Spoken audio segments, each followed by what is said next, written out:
minutos. Agora nós vamos conversar com Renato Kifuri, que é pediatra infectologista e presidente do Departamento de Imunizações da Sociedade Brasileira de Pediatria. Doutor Renato, boa tarde. Boa tarde, Denise. Prazer de novo falar com vocês, seus ouvintes da Rádio Jovem Pan. Bom, doutor Renato, vamos entrar direto nessa polêmica colocada agora pelo presidente da República, questionando a validade e a necessidade desse isolamento, de quarentena. Como é que o senhor, como infectologista, vê essa situação? Olha, hoje, com a propagação que nós estamos assistindo aqui no Brasil e com a experiência que nós acumulamos aí, com as lições aprendidas do que aconteceu na Itália, na China, na Coreia, os países que conseguiram, de alguma maneira, mitigar a importância da doença, reduzir o número agudo de crescimento de casos, adotaram medidas de isolamento, de distanciamento social. Esse parece ser a melhor forma de a gente conter o avanço rápido da epidemia. Então, essa é a ideia, né, Denise? A gente hoje não tem condições de atender nas nossas UTIs, nos nossos hospitais, nos nossos serviços de emergência, adequadamente uma quantidade muito grande e abrupta de pacientes.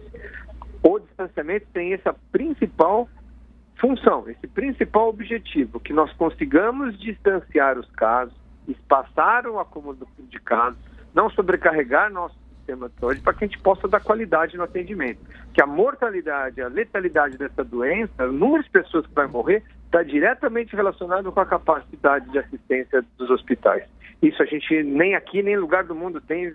Veja a Itália registrando 600 mortes diárias, que também não consegue dar conta da quantidade de indivíduos que estão acessando as UTIs e os hospitais, as hospitalizações, né? Inclusive o ministro da Saúde chegou a falar em colapso do sistema de saúde até o final do mês de abril, se não houver um controle mais efetivo da doença. E colapso não significa que não vai ter dinheiro, que não vai ter hospital, que as pessoas não podem contar com o plano médico, que aqui vão faltar leitos mesmo. E até o diretor da OMS, hoje questionado pela fala do presidente aqui do Brasil, lembrou exatamente isso, que as UTIs estão lotadas em muitos países, chegando no limite da capacidade de atendimento. Mas tem que lembrar, Denise, que nós temos aqui no Brasil aproximadamente 55 mil leitos de terapia intensiva. Esses leitos já estão ocupados com os atropelamentos, com os infartados, com as pessoas que têm AVC, com os pacientes em câncer, nos pós-operatórios, cirurgias grandes. Ou seja, esses leitos já estão ocupados com doenças que vão continuar ocorrendo, né? Então, nós não temos leitos disponíveis a mais. Nós temos leitos e nós já trabalhamos numa capacidade limite de atendimento com as nossas reservas. Nesse sentido, qualquer acréscimo de pacientes, de internações, sobrecarrega de uma maneira ao ponto de inviabilizar. O Estado de São Paulo, o município, está construindo um hospital no estádio do Pacaembu, está construindo no AMB, outras alternativas estão sendo propostas, os quartos de hotéis que estão ociosos, os clubes, transformar em enfermarias para pacientes não tão graves. Ou seja, as soluções estão sendo buscadas e vale a pena frisar de maneira antecipada, né? O Ministério da Saúde tem se programado para tudo isso, consultando seus pares, fazendo sempre uma atividade profilática, né, preventiva, e nesse sentido é o que nós estamos aguardando que aconteça. Não estamos esperando tudo que a gente vem imaginando que aconteça vem ocorrendo. Então, acho que essa medida hoje do distanciamento social, ela é crucial. Ela é crucial em algumas regiões mais, em outras menos. O Brasil é um país muito grande. Talvez há municípios ou estados onde um caso, dois, a circulação menos atenuada, ainda permita algum relaxamento nessas medidas. Mas as grandes metrópoles, como a da região sudeste agora, ao meu ver, não há outra saída a ser feita para minimizar o impacto, não é nem para neutralizá-lo, é para minimizar. Agora, doutor Renato, falando especificamente das crianças, dos mais jovens, o senhor recomenda algum cuidado mais específico? Porque parece ser a faixa etária mais protegida do coronavírus, né? É o que é curioso, né, Denise? Curiosamente, de maneira intrigante, as crianças estão sendo poupadas nessa epidemia, especialmente nas formas graves, né?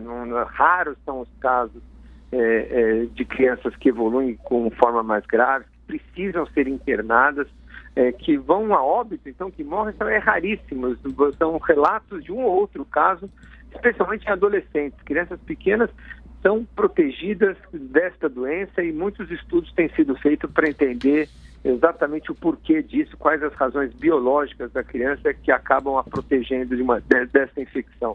É um bom sinal, mas lembrar que a criança, mesmo não adoecendo de forma grave, ela transmite o vírus, ela se infecta, ela fica com um resfriado leve, ela não precisa de médico, mas ela desempenha um papel importante na cadeia de transmissão. Muitas vezes as crianças que trocam esses vírus dentro da escola, do berçário, da creche, são elas que vão acabar infectando seus pais, seus avós. Então, ao interromper a circulação, por exemplo, de interromper as aulas das crianças, nós estamos colaborando muito com a transmissão do vírus em toda a comunidade, não só entre elas, que como comentamos, acabam sendo quadros mais leves em geral, mas especialmente na população de uma maneira mais ampla. E para fechar, doutor Renato, é uma coisa que chama atenção mesmo, porque normalmente as crianças têm muita gripe, e gripes que muitas vezes levam a febre, a complicações, mesmo internação, pneumonia. Os comportamentos seriam distintos, então, em relação a esse novo coronavírus? Exatamente. Isso tem chamado a atenção da comunidade médica, da Sociedade Brasileira de Pediatria, porque as crianças estão sendo poupadas de maneira curiosa. As crianças que normalmente os extremos das idades, os idosos e os pequenininhos são os que mais sofrem com essas viroses respiratórias, com essa pandemia do coronavírus, elas estão sendo realmente poupadas. E lembrar, né, que a transmissão da criança dentro de casa é fundamental. Então, o isolamento social, especialmente o fechamento de escolas nesse momento, é a conduta mais adequada para a gente tentar diminuir a amplidão, o estrago que essa epidemia pode fazer em toda a nossa população. Então os pais não precisam ficar preocupados a mais quando tem aquele histórico da criança de pegar muita gripe pesada? Não, de jeito nenhum. É diferente do vírus de influenza, né? Nós devemos chamar atenção só para um detalhe, Denise. Nós vamos começar também temporada de gripe, né? A gripe circula no nosso país a partir agora de abril, maio.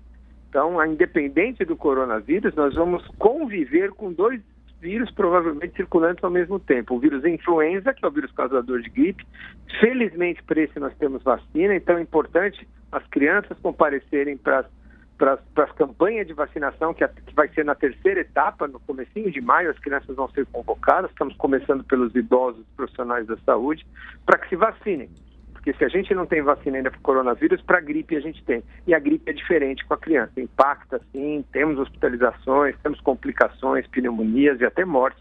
No ano passado, 1.100 mortes por vírus de influenza aconteceu no país. Uma doença, felizmente, prevenível por vacina, diferente do coronavírus. Conversamos com o Renato Kifuri, que é pediatra e infectologista, presidente do Departamento de Imunizações da Sociedade Brasileira de Pediatria. Doutor Renato, muito obrigado. Uma boa tarde. Boa tarde, Denise. Um abraço.